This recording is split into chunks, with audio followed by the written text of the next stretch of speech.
L'Organisation mondiale de la santé, OMS, a déclaré, à partir du 17 mai, l'état d'urgence de santé publique de portée internationale en raison de l'épidémie d'Ebola, survenue en République démocratique du Congo et en Ouganda, en Afrique. Actuellement, on observe la propagation de l'Ebola. Aujourd'hui, nous allons examiner ce sujet de près. Voyons cela ensemble. Selon l'OMS, au 16 mai, 8 cas confirmés d'Ebola et 246 cas suspects ont été signalés dans 3 régions de la République démocratique du Congo, et 80 décès suspects ont été recensés. 2 cas confirmés ont aussi été signalés à Kampala, capitale de l'Ouganda. Ces personnes avaient voyagé en République démocratique du Congo.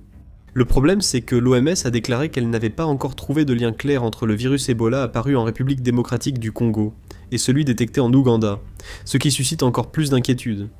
La République démocratique du Congo a connu au total 17 épidémies d'Ebola, depuis que le virus a été identifié pour la première fois, en 1976.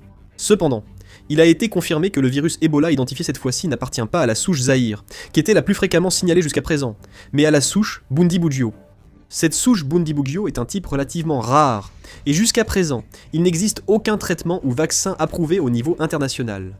En plus, il paraît que ce variant du virus Ebola présente un taux de mortalité encore plus élevé. C'est précisément pour cette raison que l'OMS considère cette situation avec un très grand sérieux. Jusqu'ici, le système de réponse ciblait surtout la souche Zaïre d'Ebola, mais il pourrait ne pas être entièrement adapté cette fois. L'OMS prête particulièrement attention au fait que le taux de positivité lors des premiers tests est élevé. Cela signifie qu'une part importante des personnes testées sont effectivement confirmées comme étant infectées. Cela suggère que le virus pourrait déjà s'être propagé plus largement que prévu au sein de la communauté. Le nombre de cas confirmés annoncés semble actuellement faible. L'OMS indique que les cas suspects augmentent vite et que de nombreuses personnes n'ont pas été testées.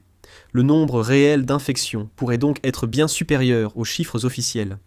À ce sujet, la situation actuelle dans les zones touchées par l'épidémie est également très mauvaise.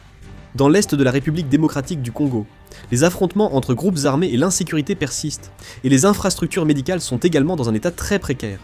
Certaines installations médicales ne fonctionnent pas correctement, et le manque de personnel médical ainsi que d'équipement continue d'être un problème. Dans une telle situation, il n'est pas facile de détecter et d'isoler rapidement les personnes infectées. En particulier, comme l'Ebola se transmet par contact avec les fluides corporels des personnes infectées, le risque d'infection à l'hôpital est très élevé, et c'est là que commencent les problèmes.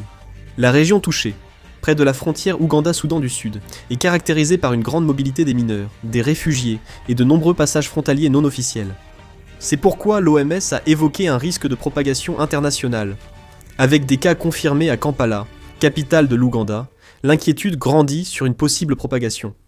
Face à l'inquiétude, l'OMS a affirmé que la situation ne répondait pas aux critères d'une pandémie. Dans le même temps, elle a également recommandé au gouvernement de chaque pays d'activer immédiatement leurs systèmes nationaux de gestion des catastrophes et d'urgences, ainsi que de renforcer les contrôles aux frontières et les inspections sur les principales routes.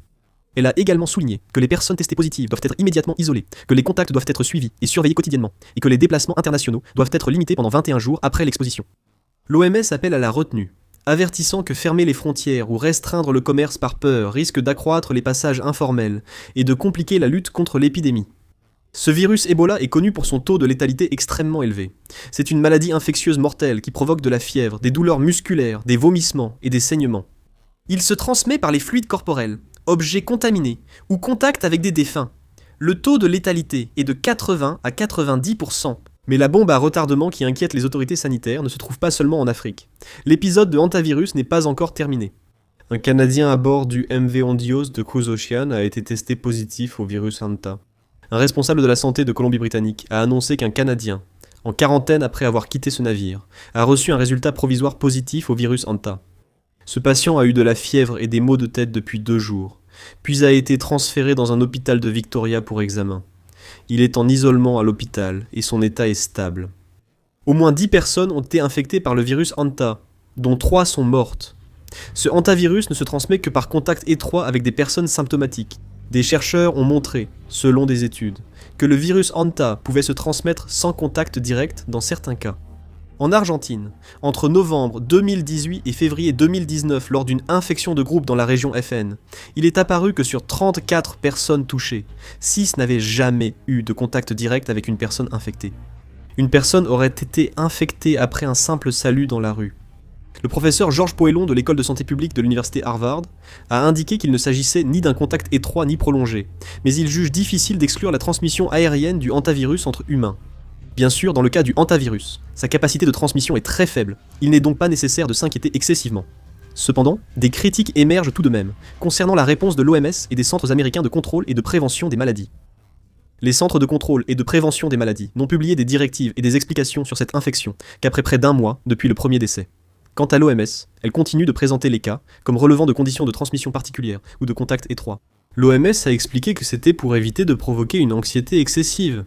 L'OMS, qui avait déjà été fortement critiquée pour son échec dans la gestion du Covid-19, agit à nouveau de cette manière, ce qui fait que certaines personnes commencent à ne plus faire confiance à l'OMS. L'OMS a déclaré qu'il manquait encore de données sur le mode de transmission de cette infection, ajoutant que nous sommes en train d'apprendre et que nous devrons continuer à apprendre pendant encore assez longtemps. La cause de cette infection n'a pas encore été clairement identifiée. Cependant, certains experts en santé estiment qu'il est très probable qu'elle ait été transmise depuis l'Argentine, le port de départ.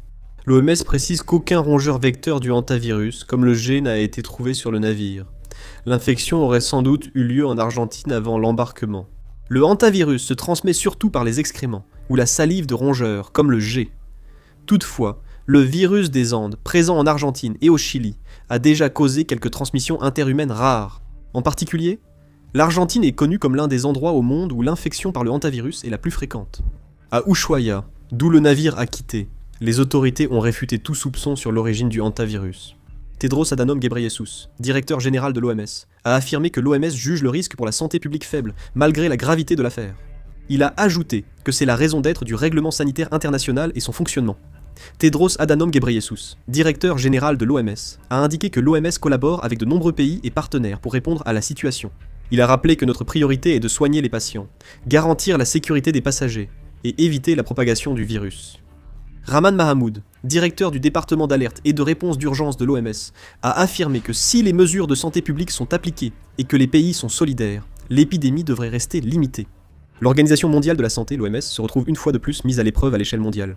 Actuellement, alors que le virus Ebola et le hantavirus éclatent simultanément dans différentes régions du monde, l'attention de la communauté internationale se concentre sur chaque action de l'OMS. Ce n'est plus une simple question sanitaire pour l'OMS, c'est une crise menaçant sa survie et son autorité.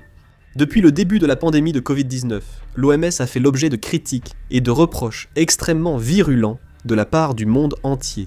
À l'époque, des soupçons persistants ont entouré l'attitude jugée trop conciliante de l'OMS envers le gouvernement chinois. L'organisation a également été vivement critiquée pour sa position jugée trop passive et réservée face à la gestion initiale défaillante de la Chine et à la dissimulation de la gravité de la situation. Plusieurs pays déclarent avoir subi des dommages majeurs, voire une paralysie, pour avoir suivi les recommandations tardives et laxistes de l'OMS plutôt que des données scientifiques, maintenant ainsi une réponse sanitaire insuffisante. En raison de ce passé sombre, la direction de l'OMS fait aujourd'hui face à une situation très délicate, avec le variant d'Ebola en Afrique et la crise du hantavirus sur le navire de croisière. Si l'OMS parvient à contrôler parfaitement cette crise et à rétablir la confiance mondiale, cela deviendra une occasion décisive de restaurer de façon spectaculaire l'autorité qu'elle avait perdue en tant que principale organisation internationale de santé. A l'inverse, si l'OMS sous-estime la situation, rate la période clé ou minimise la dangerosité du virus mutant, sa crédibilité internationale sera irrémédiablement compromise, menant à son effondrement. Cependant, à l'inverse, si l'OMS suscite une peur excessive dès le début et renforce trop les mesures de contrôle, il existe également un risque que les marchés financiers mondiaux, l'industrie aérienne et l'ensemble du secteur touristique vacillent comme des dominos, plongeant l'économie mondiale dans une grande crise de panique.